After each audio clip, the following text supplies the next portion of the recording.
Hello, friends. I am astrologer Shannon Gill, and I wanted to come on here today and share with you some important energy updates.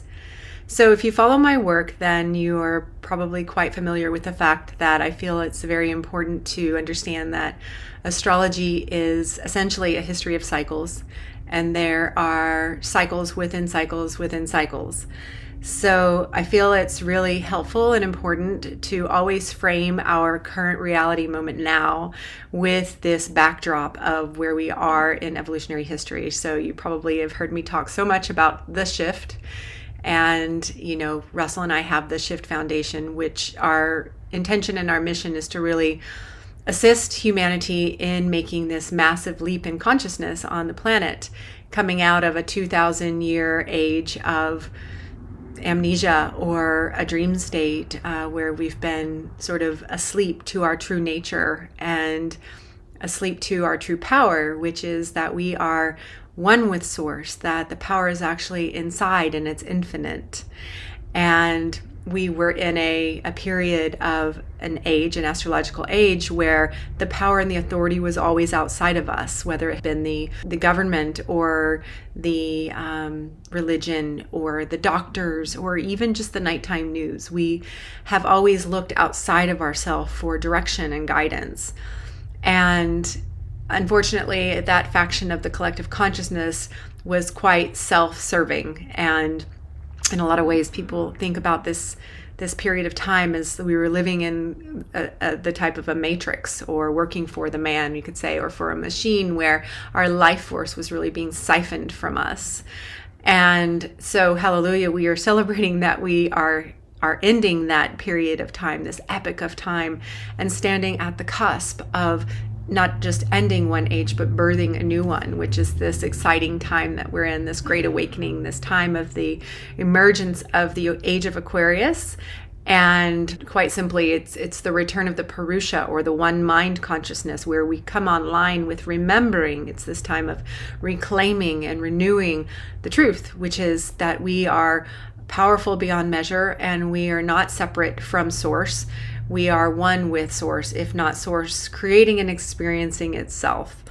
And so standing at this really crucial moment in history is definitely inviting us to walk the razor's edge, because we are simultaneously witnessing the dying off of this paradigm and launching into being responsible and being charged with creating this entire new world. So we're really invited to meet the challenges through understanding things through a non-dual lens, and by taking our power back and really recognizing that it is up to us, it is up to the individual. So while Aquarius is often known as the group, we can think of it as organismic consciousness, is the way that I like to see things, where we recognize we're all in one organism. It also depends on each of us and our individual spark, which is the polarity point of Aquarius, which is Leo, of course, which is, who am I and what is my gift to life, ruled by the sun? What is my special gift or my special light to shine in the world? And when the two of those archetypes are in balance, then each of us can contribute what is that shines through us, or what it is that gives us the greatest passion. It's connected to our deepest joy. And then it just sort of slides together like a puzzle. And then we formulate the organism, and we constellate naturally and organically to reconstruct every system of our world, because they're all, unfortunately, very toxic and tied into the same system that was not life affirming from this previous time. So I want to just frame that before we go any further to look at a more current cycle, which is what is occurring right now. And what is occurring right now is the intensification of some transits that occurred in 2020, which felt very much like sort of the beginning of the end in a lot of ways. And as I mentioned, we're looking at cycles within cycles within cycles. This awakening process is definitely that. It's a process. Often people say, well, when exactly did the Aquarian age begin? Well, that's really controversial, and it's hard to define. It's kind of like saying, well, when does the sun rise? It's when you see the luminescent glow, or is it when the actual orb arises over the horizon? we're definitely in the cusp. You can feel the dying and the birthing happening at the same time. I mean, look at how much has changed since 2020 and this rapid acceleration with technology. Technology is ruled by Aquarius. It's sort of the outward manifestation of the network of the collective consciousness, which actually is something that exists within us on a spiritual, psychological, soulful level. And so in 2020, there was a collision of 3 outer planets in the sign of Capricorn. It was Pluto, which is underworld, Saturn, which is our authority and karma, and Jupiter, which is higher consciousness and truth. They all three collided in the sign of Capricorn, which rules the system, which rules the structures of our world, the government. And so that passage felt like, this final sort of process beginning this decay of the hierarchical structures falling. And so, this collective jolt was sort of also simultaneously waking us up, right? And so this is where an example of living through a non-dual lens is trusting that, we don't often just wake up in the morning and be like, hey, let's change the world today. Let's evolve. No, it's from some kind of suffering or some kind of shocking occurrence that wakes us up out of a dream state or out of a state of collapse, or just being sort of in monotony, just in the system, working towards our retirement or whatever the focus was as part of this non-life affirming paradigm that we've been a part of for so long. It's all we've known. It's all our ancestors have known. And yet on a deep spiritual and soulful level, we know that there's something else. And so these last couple of years has been this sort of beginning of this reorganization. And many of us on this path have had this knowing or this dream of this different world, this new earth where we live in harmony with one another and in harmony with the elements, with the earth and with the resources. And, even just on a logical level, we're aware that this is the only way that humanity can survive. So this is, essentially what is the backdrop of where we are in this moment now, where we're in this simultaneous death and this charged with being this pioneers of birthing this new age. So 2023 is significant, and March specifically is maybe the most important or impactful month of the year. And it's not so much that what's going to occur in March is going to be the most intense for the whole year. It actually just opened the gates to this other level of alchemy that is upon us, this other layer of stripping down of the illusions, or of the archaic system, crumbling before our eyes. And so there's 2 very important factors that are happening this month, and they have to do with the outer planet switching signs. And one of them is Saturn has moved into Pisces, which happened just a few days ago on March 7th. And the second is on March 23rd, Pluto will move into Aquarius. So today we're going to talk about Saturn moving into Pisces, and I'm going to come back on and do a separate segment for you on Pluto moving into Aquarius. Because it's definitely probably the biggest aspect of our lifetime, and it is the last of the outer planets truly entering Aquarius, which really feels like game on. It's almost like, to me, it seems like we've been sort of flirting with the birth canal, Braxton Hicks sort of false labor, birth canal meaning the true birth of the new age. And yet we haven't fully emerged through. So it does feel like there's a downshifting, and that we're going to need to really prepare ourselves for that labor. And so I'll go into a lot of those areas for you in the next session. But today let's talk about Saturn moving into Pisces. Saturn is the planet that rules over the physical realm. It is the ruler of Capricorn, and I mentioned Capricorn so we can think about the relationship of the two, has to do with the structures of our world. It has to do with the material realm. It has to do with the root system. It has to do with matter. And it is also energetically has to do it's usually known as an energy that has to do with hard work, and it has to do often with resistance.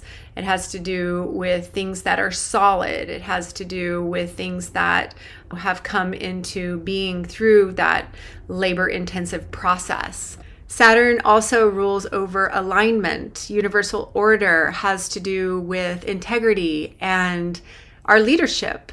It is the elder leader in archetypal astrology. And so this is definitely an area that will be under the microscope as we're getting to the final sign of the zodiac. And that final sign of the zodiac, Pisces, is the mystical realm. So we think about Saturn, 3D, solid, structures entering into this liminal space of the great mystery, everything that is boundless and infinite and mysterious and sacred. And so the two archetypes are quite different. They don't fully necessarily understand or relate with one another in today's time and age. But this is what is really exciting, is that we have this real opportunity if we are able to respond appropriately to what's being asked. And this is where astrology is just invaluable, because if we can read the code, which means read the energies of the archetypes, Saturn, Pisces, then we can try our best to find alignment. And that is one of the qualities of Saturn, which, if we make Saturn happy, Saturn rewards us. One of the symbols for Saturn is the mountain goat. And so we can think about that as far as, anything that pays off is usually going to require some dedication, some hard work. Saturn is the planet that gives us the capacity to do the things that we don't want to do. The discipline, the perseverance, the focus, the determination, the perseverance, all of those things.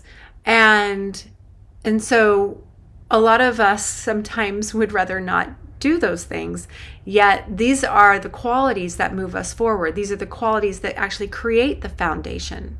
This is going to be a really interesting year. So Saturn entered Pisces March 7th, and it's going to actually stay in this archetype arena for a better part of 3 years. So we have 3 years to work with this. And what I see is that it's going to depend on our level of evolution, of how this aspect affects us. We can just break it down simply, and we can just say, okay, Saturn is solid reality. It is the structures of our world. Moving into the final sign of the zodiac, which is about the end and dissolving. It's another layer of things dissolving, the system, ending in some of its capacity, which again, we know this already because we have the backdrop of being between the ages, the Pisces age. So you see right there, there's a resonance between Saturn moving into Pisces, ending the age of Pisces. So these are the questions that we ask ourselves. And so we can start with Saturn. Where are we in alignment and integrity with the spiritual laws, the natural laws? Or the opposite, where are we out of integrity or alignment with the spiritual laws, the natural world? The spiritual laws are really just quite simple. It's about living in harmony. It's about living from a place of compassion, unitive consciousness. And as I mentioned, Saturn will reward hard work.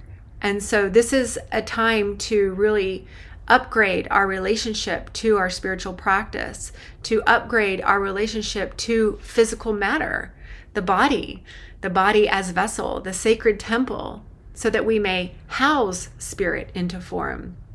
And on a highest level, this is really what I feel is most exciting, is that the unification of these two archetypes can bring about this dream of heaven on earth, where we're able to harness that beautiful spiritual energy and bring it into form, into matter, and to ground it into the planet, to really manifest our dreams. If we think about the mystical realm, it's infinite possibility. And if we are able to focus our practices and be in alignment and in integrity to the spiritual world, to the natural laws, then we have this capacity to receive those dreams, to be able to bring those seeds into form, into manifestation, to get the keys to the garden. This ascension process is an initiatory process. We don't get the gates opened for us until we pass certain quote unquote tests or thresholds, which have to do with our own personal process of healing and evolution, has to do with our own integrity to our own internal truth, which is our path of our healing path, or dealing with our shadow, our relationship journey with ourselves and with others. And so this is a really potent period that we're beginning, to where we have this capacity to really ground a lot of these spiritual concepts. It's been one thing to talk about all of this woo-woo energy and the new world and the rainbow bridge, and it has been very conceptual and not very grounded. And so this is a year that we will be tested, where are we living those principles? Are we truly in alignment with those ideals that we want to believe that we are? And so this is where the hard work will come in. The mountain goat, we can consider ourselves as we're traversing, this dimensional process to these higher dimensional states of consciousness, which requires discipline. And yet I prefer to replace that word with devotion. A dear friend and sister and teacher of mine, really reframed that beautifully. And it's true, because when we think about discipline, there can be resistance. It can feel quite punishing, especially coming out of the age of Pisces, where we were powerless. And so this invitation is actually to understand that, as opposed to it being, this drill sergeant voice inside of our head of, you have to do this and you have to do it this way, or else you're lazy. No, it's like waking up in the morning and saying, why am I here? And what am I grateful for? And what am I willing to sacrifice for that? What am I willing to prioritize in the form of breath work, yoga, eating a clean diet, natural from the world, eating fruit and vegetables that is grown in the light and not in a package on the shelf. All these little decisions have to do with our integrity to the natural world, to clean the body, to treat the body as the holy vessel that it is. Build the temple and I will dwell there. That's talking about the God consciousness returning within, which is this promise of the Aquarian age. This is really what all of this is about. The light's going on, literally, internally, inside each and every one of us. We will also see a very interesting holographic projection into the mundane world. So while each of us is only responsible for our own alignment integrity to these spiritual laws, I feel like it's going to be a real stripping down of the illusions, like more of the blinders coming off of this 2,000-year age of Pisces, where we've been asleep, where we've been herded. I sense that there's going to continue to be quite a separation in consciousness. There's going to be those people that are fine to be homogenized and to give away their freedoms. There's going to be those of us that are going to feel overwhelmed as the system that perhaps gave this sense of security, be it false security or not, is becoming elusive, is showing its foundation of corruption, as the systems that we wanted to rely on and depend on to give us guidance are showing more and more of their instability, as the economy continues to transform, as the global crisis continues to intensify, as the war is amping up. Our security is really not something we can hold on to on the outside. Again, Saturn is our root system, what holds us. The only true security is always within. And when we're in alignment with our spiritual nature, then we know that, because that's the result of doing the deep inner work. But reality for some is going to feel quite destabilized coming up, as we're, again, traversing this deeper part of the birth canal between the two ages, as we're ending these planets at the end of their cycles. And Pisces energy is nebulous, it's boundless and it's infinite, and that's amazing and beautiful. And it can also feel overwhelming, and there can feel like a reality is disintegrating before our very eyes. And in some ways that's true, but we know that the spiritual awakening process, an integral part, is the death of the ego.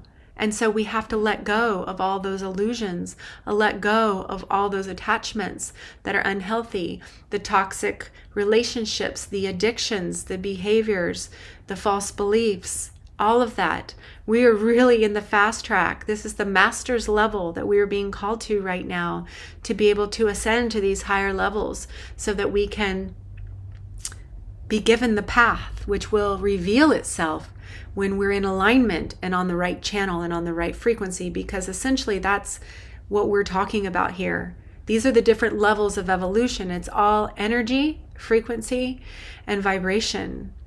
And so we have this real opportunity this year to take a leap, and it's going to require, again, that we become like the mountain goat, that every day we make those right choices, that every day we prioritize grounding our spiritual principles into form and practicing those concepts, practicing the integration and the embodiment of the liminal energy of the purity, which has to do with staying open in the heart, staying in union with our brothers and sisters, even though there's so much division and difference in opinion of what is going on.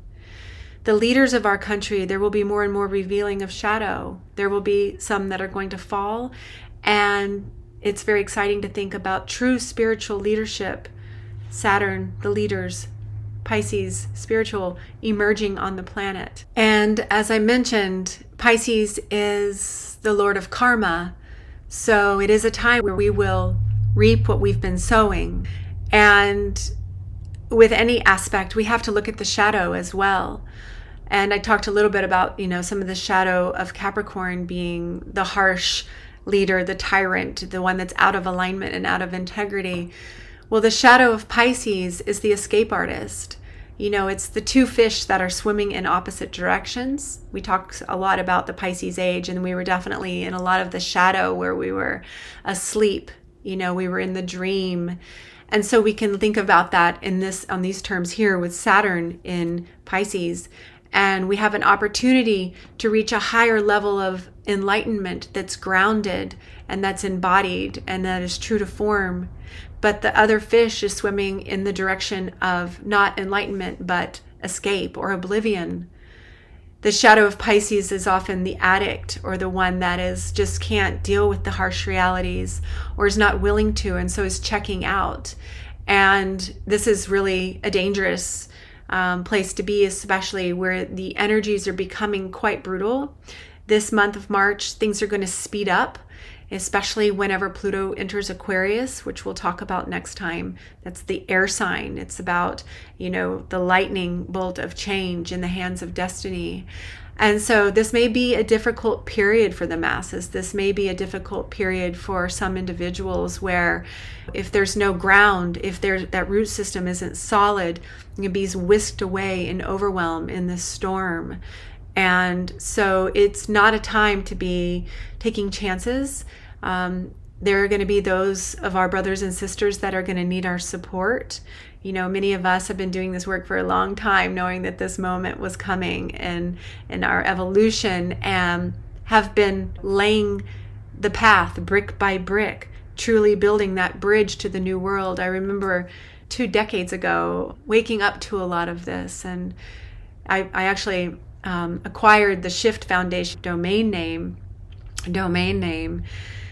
back 20 years ago, knowing that this huge shift was coming in my lifetime. And I have 0 degrees Aquarius rising, so I'm very much sort of an emissary of these concepts of this new age, these qualities and these energies. And I remember always hearing about this rainbow bridge, and in those days when I was young on my path, I thought, we're going to be, ascending or traveling to this other planet, and it's going to be this completely different experience than this hell realm on Earth. And it's been amazing, because since, last few years, really experiencing this shift in frequency, this shift in evolution in my own consciousness, and waking up to these teachings and these codes that we've left for ourselves, that this rainbow bridge is not metaphoric at all. It's the chakra system inside, It's these ancient knowings that we are truly the greatest technology, that the activation of the light within is the secret to ascending to these higher levels of consciousness, which will coexist with the third dimension. And that's the interesting thing, is we're not just bridging the ages, we're bridging the dimensional states as well. And so I'm sure a lot of you can relate with this, where we have these sort of like peak experiences and then we're like brought back down into the dross, and we're sort of like, still more layers and more work to do. Well, this year feels like we have the real opportunity to truly ground a lot of these higher codes into the planet and begin to receive the gifts and the energy which is available to us, which is infinite. We are infinite creators, and all the resources and all the connections just coming together magically when we're on the right frequency, when we're on the right channel. But that's going to come back and depend on each of us and how much we're really willing to commit, how much we're really willing to be in devotion to what it's going to take. You don't get the keys in the initiation to the next level without doing the work, without passing through the gates. And so this is a really important, if not crucial, moment in history, because we chose to be here for this, and we have everything, and the answers are all within. We have to make space to receive them.